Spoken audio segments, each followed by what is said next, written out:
What's up, guys? Today we're going to be talking about how to win in Crowfall.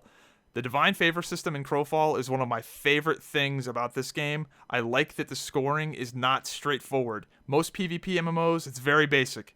The guild that goes and destroys everybody's stuff and takes the most stuff wins. It's very one-dimensional. This game is not one-dimensional. What you're seeing right here is the scoreboard for the most recent campaign. My guild won 95 to 87. Now, is my guild the most dominant PvP force on the server? No. Like, not even close. We're not even close to the most dominant PvP force on the server. However, we're not pushovers. We don't just get all our stuff taken, but we're also not going around and smashing everybody's stuff and owning everybody at the same time. But we managed to win. Now, did we manage to win with a lead the entire time? Did we just snowball and landslide our way to victory? Absolutely not. This was a come-from-behind victory in a PvP MMO where you're not the most dominant PvP force. That's pretty crazy. So, scoring in Crowfall is largely about PvP. However, there are other objectives and other strategy elements and monkey wrenches that are thrown into this formula that really make it crazy. So, I think in order for me to really explain this and kind of show you the magic of what's going on, I'm just going to go through the scoreboard and what happened in every single season and sort of how it works. So if you're new to the Divine Favor system in Crowfall in general, the scoring is broken up into 4 seasons. You have spring, summer, fall, winter. And there are different objectives for each season. So you see the 3 spring cards, 3 summer cards, 3 fall cards, 3 winter cards. So you've got these cards at the bottom here change. However, these cards at the top are always the same. Top Glory is percentage based. I really like this card in particular. So it's percentile. So you earn points based off your percentile compared to other guilds for sacrifice XP. So whoever sacrifices the most items per member, very important. I like this a lot. Per member. This is a soft anti-Zerg mechanic, meaning that the guilds that have tons and tons of players need to work considerably harder than the smaller guilds. So I like that a lot. Then you just have a basic building card. Whoever builds the most holdings gets the most points for that. That's also percentile based. And then you have the top power card, which is the conquest score, which right here you can see, and that is percentile based as well. So those are fairly straightforward, and those always remain there. But these bottom cards are where things get interesting. So we're gonna break it down season by season. So let's start off with spring. Spring was a fairly straightforward season. This bottom card, Lost Whispers, was sacrificing Motherlode items. So when this card is up, everybody's going to be going out there. And I believe this was Stone Motherlodes that dropped the Golden Spiders. So now, all of a sudden, Stone Motherlodes are a PvP hotspot when people are competing for this objective. These other objectives are fairly straightforward. Build the most Class A buildings. Rank those buildings up to rank 3. These kind of synergize well with each other. Top power, conquest, whatever. Guild that holds the most stuff. Warriors Code. This is a very straightforward season. This one, very straightforward. Nothing crazy going on here. However, remember this: guild that holds the most keeps and forts. Just keep that in the back of your mind, because this is going to change. It's going to change in a very interesting way. So, spring, very straightforward. Spring was a very competitive season. We scored 22 points. Dissentient, who we were mainly competing against, scored 20. So we actually came out ahead in this season. This was when things were going well. It's going to be downhill for the next little bit. So let's go into summer. Summer. Now, something very notable for our guild, Knights of the Golden Vessel, happened in summer. We claimed a keep. So getting a keep requires 75,000 gold, which is quite a lot of gold, especially considering this campaign was no imports. So we had to farm up 75,000 gold, put in a ton of work into building up this keep. Then we have to defend the keep, because in Crowfall, if you build up a keep and somebody takes it, not only do you lose the keep and lose all the effort and time you put into it, they also gain that keep and they gain all that stuff that you put into it. So it's a big reversal. So it's a big liability to have a keep. And in this situation, in summer, us having a keep was actually kind of a bad idea, because it's this big liability. And yes, the keep generates conquest points for us. However, we didn't need the conquest points. We were already doing well in the conquest category, and us building up this keep actually sort of sabotaged us on some of these other cards that we could have been doing because we were so focused on building up the keep. So that's a very notable thing that happened. So we were not able to get anything on Pride of the Allfather, which is a card I really enjoy. So this card on the surface seems kind of lame, right? Top 3 guilds that kill the most enemy guards in a siege window. Like, what? Like, that's lame, killing guards? However, what does this actually do? This means that you have a lot of smaller guilds running around killing guards. Now, I think what's going to happen is a lot of the smaller guilds are going to be the ones that place well on this. However, a larger guild could place well on this as well. It's not per member. Actually, it is. I'm sorry. It is per member. So, I would think smaller guilds are going to be the ones that do well on this. However, if you have a larger guild, you could just split off forces and go do that as well. I do like this card because it's going to get other smaller guilds out there, and it's going to get potentially the bigger guilds to break apart their big blob force, and it's going to incentivize them. Incentivizing people to break away and spread out is always a good mechanic in these kind of games. So I really like that. I really like that this Pride of the Allfather card is going to be getting smaller guilds that typically don't have enough of a force to actively like take a fort or take a siege. It's going to get them out there in the siege hour fighting these larger guilds that have to split off their forces. And they're actually going to be getting fairly fair fights against these bigger guilds because the bigger guilds are going to be incentivized to not be a big blob. So I love that card. We did not score at all on this card. We got our asses handed to us on this card. But I do actually really enjoy it. We didn't score on that because we were busy defending our keep and defending one of our allies' holdings as well. So, yeah, didn't do too well on that. Now we have another card that's sort of interesting. War Song of Mourning. Top 3 guilds that have the highest average level across all forts and keeps. So, when you capture a fort or a keep, you need to level it up.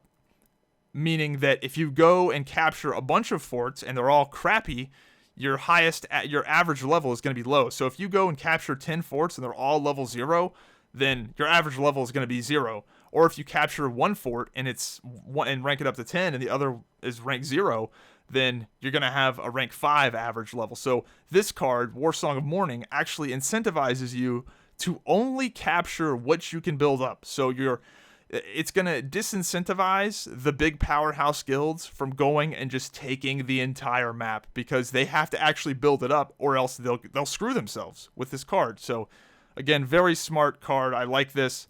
Another little wrinkle, another little monkey wrench in the system, which I like.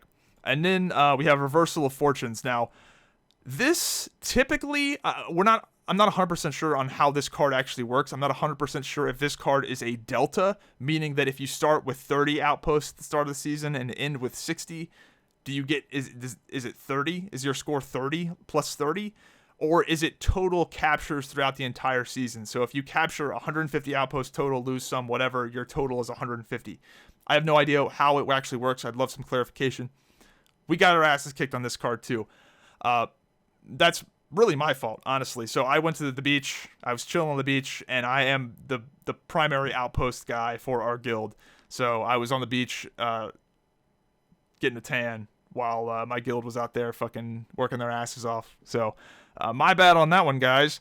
So we got our ass blasted in summer, real bad. I mean, summer was terrible for us. So we ended this season.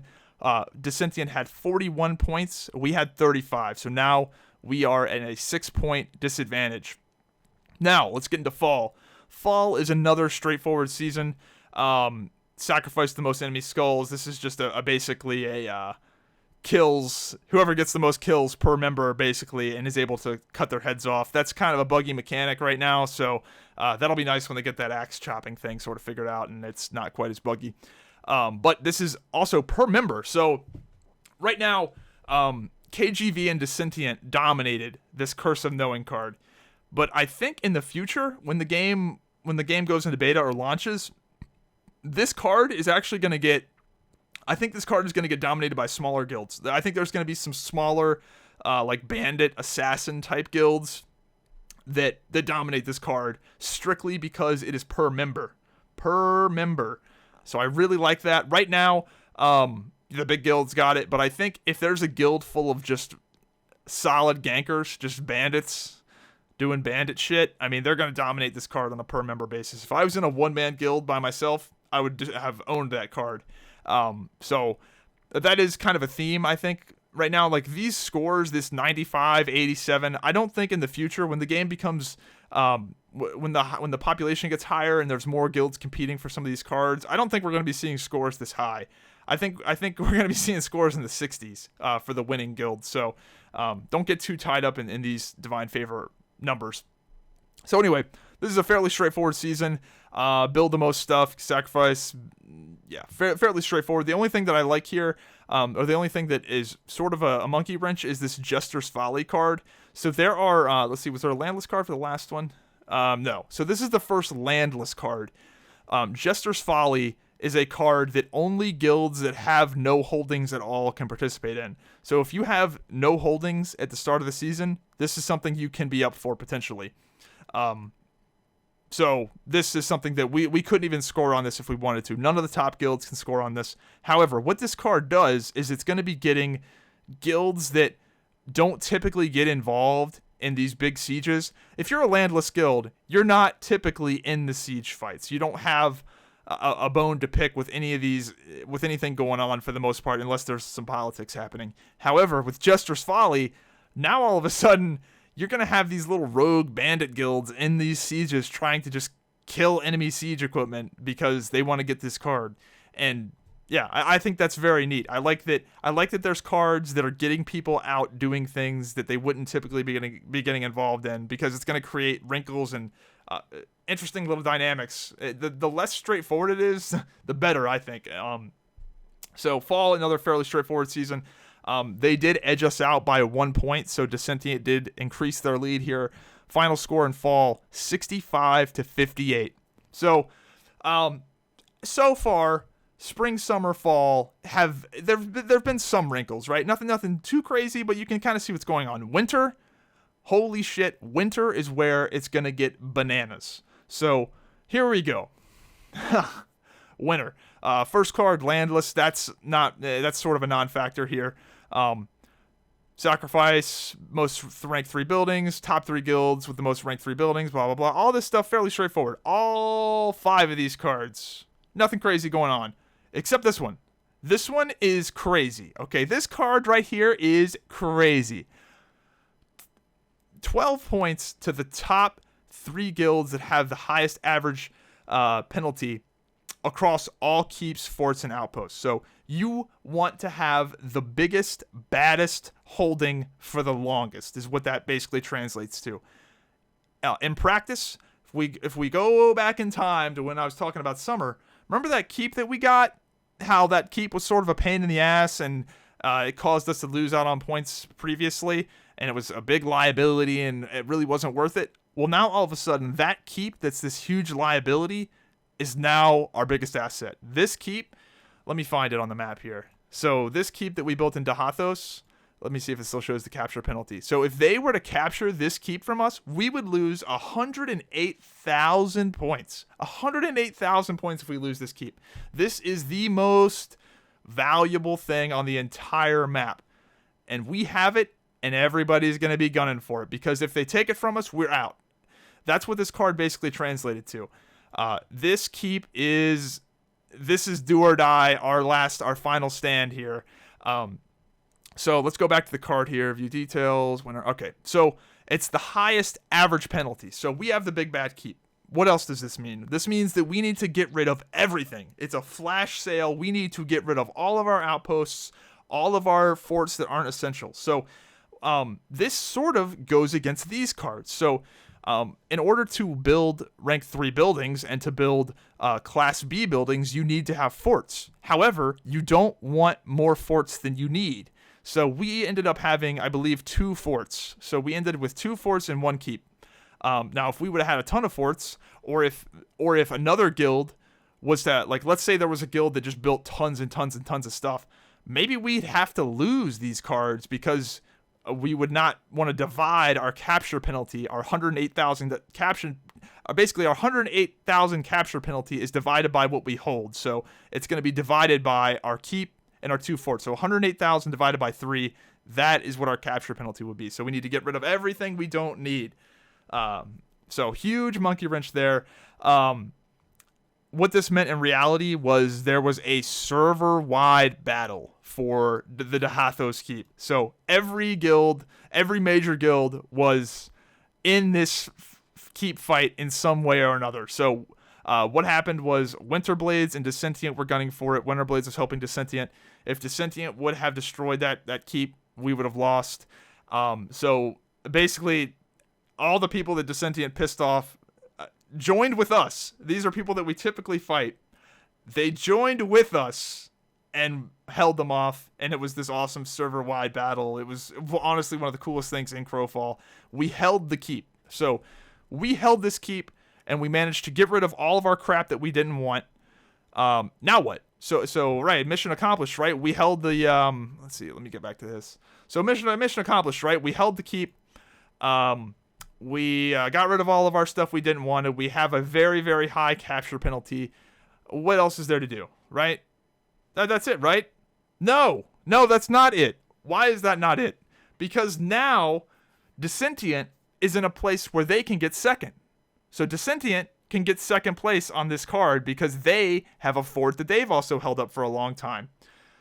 So what do we have to do? We have to help Winterblades, the guild that just attacked us. We have to actively not destroy their stuff because we want them to get second place and get these 8 points. Because if they get the 8 points and Dissentient doesn't, that means that our lead will get higher. So now we have to make sure to not to help Winterblades. And yeah, it's crazy. It's really cool how this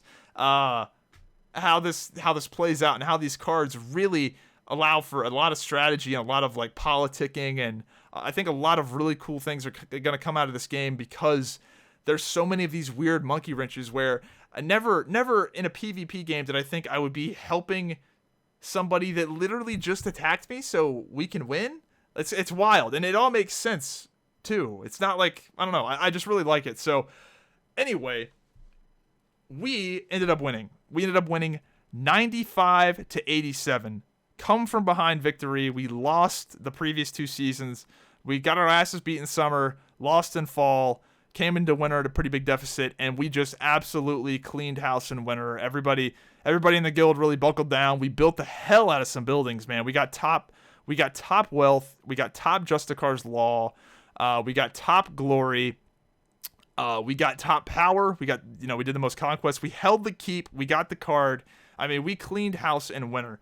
And the thing is that the points ramp up in winter, as you can see, 5-3-2, 6-4-2, 8-5-3, and then, that one's 5. But you can see that they I guess the third card will probably be the best bet there. Yeah. So the actual value of the cards ramps up quite a bit as you go along. So the stuff that you do in spring still matters, but it gives you room for a comeback. And we've seen, I think, 3 comebacks now. I think Corvus Citadel had a comeback victory in their campaign against Dissentient. We had 2 comeback victories against Dissentient. I'm not sure what's happened on EU, but the fact that you can have come from behind victories in a PvP MMO when you're not the most dominant PvP force and how there's other objectives that matter is really cool. I really, really enjoy this. And I really enjoy that there are ways. So these glory cards, right? These sacrifice cards, these are going to really make having a merchant sort of econ player very worthwhile. Like if you have some guy that's just bringing in outrageous amounts of gold, that's a huge. Like that's really, really big. These buildings are not cheap to build. You can fast track your way to keeps and forts and sacrifice XP, and you can do all that stuff with gold and items and econ related things. So I really like that even the players that are not out there swinging the swords and getting the heads are absolutely contributing. And not only are they contributing, they might be the biggest players in the game. I think the players, if guys like Onrez really can just dominate this game, I mean, their impact is going to be huge. So that's the Divine Favor system, guys. I know this video was just a Crowfall video in a menu, but I hope you guys can see how cool this is. And these cards change. There's a ton of these cards, meaning that every campaign is going to be different. Also, the campaign map changes, so there's a lot of replayability here. Lots of crazy stuff can happen. A lot of these cards are very conducive to guilds. They're made in such a way to where you can get fucked over, or you can fuck other people over, or you can make little backroom deals with people. I mean, this I'm not gonna bullshit you guys. This Old Witch That Cackles, we had help. The only way we got this to happen was with all the people. We had people that helped us that we normally fight against because they just didn't want to see the other guys win. That's basically what happened. So it was a really cool moment in Crowfall to have the guys that you're normally facing against come to your aid, and we came together perfectly. I mean, it was fucking awesome. So anyway, that's the Divine Favor system. I hope you guys enjoyed it. I hope I was able to explain this, and maybe I sold you on it, man. I think, I think this is a cool system, and I hope they, I can't wait to see what they do in the future. I can't wait to see how these cards evolve, and as they make more of them, it's going to make the replayability even more. So anyway, hope you guys enjoy the video. Let me know what you think. If you're interested in Crowfall, sign up with my referral link in the description down below. The game is fun as shit now. I'm not even going to lie to you guys. I know in the past I've sort of been like, it's still alpha and making phases, and there's still a wipe. There's an upcoming wipe coming. There's a new patch getting ready to come out here in the next little bit. So yeah, the game is fun. The game is actually fun now. So yeah, I'm having a blast. So sign up with that link. Get yourself in the beta.